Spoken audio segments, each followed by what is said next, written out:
Welcome to Shivaji studio. ఈ రోజు మన న్యూస్ ఐటమ్ మన కామెడీ విలన్ ప్రకాష్ రాజును పట్టుకొచ్చాను. ఇంతకీ విషయం ఏమిటంటే, లడ్డులో ఆవు కొవ్వు పంది కొవ్వు కలిసిపోయిందని హిందువులు లబో దిబో మరి అంటుంటే, ఒక హిందూ సంఘము పవన్ కళ్యాణ్ ని ట్యాగ్ చేసి దీని మీద ఏదైనా త్వరగా చర్యలు తీసుకోండి అంటే, అందుకు ఆయన సమాధానంగా తొందరలోనే కల్ప్రిట్స్ ని పట్టుకుంటాం, శిక్షిస్తామని చెబుతూ, వీటన్నిటికీ సొల్యూషన్ ఏమిటంటే నేషనల్ లెవెల్లో సనాతన ధర్మ రక్షణ బోర్డు అని ఒకటి ఉంటే హిందువుల టెంపుల్లను రక్షించుకోవడానికి, హిందువుల మనోభావాలు కాపాడడానికి, హిందూ టెంపుల్ల ఆస్తులను కాపాడుకోవడానికి పనికొస్తుందని ఏదో ఒక సలహా ఇచ్చాడు. దాన్ని అందరూ కూడా అభినందించారు. మన ప్రకాష్ రాజు మధ్యలో ఎంట్రై, ఇది మీ రాష్ట్రంలో జరిగింది, నువ్వే కదా డిప్యూటీ చీఫ్ మినిస్టరు, దోషులను పట్టించుకొని శిక్షించుకో, ఎందుకు దీన్ని నేషనల్ లెవెల్ ఇష్యూ చేస్తున్నావని లంగా లేపుకొని వచ్చాడు నిన్న. ఈ ప్రకాష్ రాజ్ అనేవానికి మోడీ అంటే పడదు.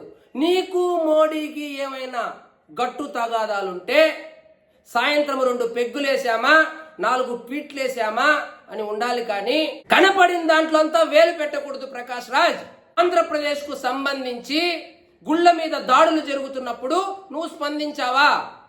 రథం తగలబెట్టినప్పుడు నువ్వు స్పందించావా? శ్రీరాముడు తలని నరికేసినప్పుడు నువ్వు స్పందించావా? ఇప్పుడు ఎందుకు లంగానో లుంగినో ఏం కట్టుకున్నావో నాకు తెలియదు, కానీ లేపుకొని వస్తున్నావు. అతను చెప్పిన దాంట్లో తప్పేముంది? వక్త్ బోర్డు గురించి నువ్వు ఇంత ధైర్యంగా మాట్లాడగలుగుతావా ప్రకాష్ రాజ్?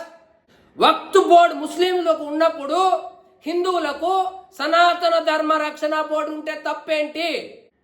హిందువులంటే ప్రతి ఒక్కడికి కామెడీ అయిపోయింది, అలాగే ఈ కామెడీ హీరో కూడా కామెడీ అయిపోయింది. ఇదొక్క ఉదాహరణే కాదు, ప్రతిసారి క్రిస్టియన్లకు ఏమైనా జరిగితే లంగా లేపుకొని వస్తావు, ముస్లింలకు ఏమైనా జరిగితే లంగా లేపుకొని వస్తావు, హిందువులకు జరిగినప్పుడు వచ్చి కామెడీ చేస్తావు. నువ్వు, నీకు మోడీకి, నీకు అమిత్ షాకి, నీకు బీజేపీకి ఏమైనా గట్టు పంచాయతీలుంటే నీ ట్విట్టర్ వేదికగా ట్వీట్లేసుకో. ఇది హిందువుల మనోభావాలకి సంబంధించిన విషయం మిస్టర్ ప్రకాష్ రాజ్. హిందువులు బీజేపీ ఒకటి కాదు, హిందువులు మోడీ ఒకటి కాదు. నువ్వు రెండింటినీ కలిపి నీకు వాళ్ళ మీద ఉన్నటువంటి అసూయను మొత్తం హిందూ కమ్యూనిటీ మీద రుద్దేకి ప్రయత్నం చేయొద్దు ప్రకాష్ రాజ్. ఫైనల్ గా చెప్పవచ్చేది ఏమిటంటే, ప్రకాష్ రాజ్ అనే అతను కేవలము క్రిస్టియన్స్కో ముస్లిమ్స్కో కష్టం వస్తే పరిగెత్తుకుంటూ వస్తాడు, కానీ హిందువులకు ఏం జరిగినా ఎప్పుడు స్పందించిన దాఖలాలు లేవు.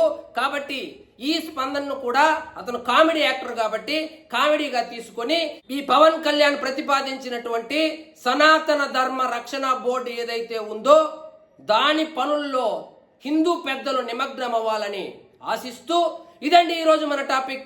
మీకు ఈ వీడియో నచ్చినట్లయితే లైక్ చేయండి, షేర్ చేయండి, ఛానల్ మాత్రం సబ్స్క్రైబ్ చేసుకోవడం మర్చిపోవద్దు.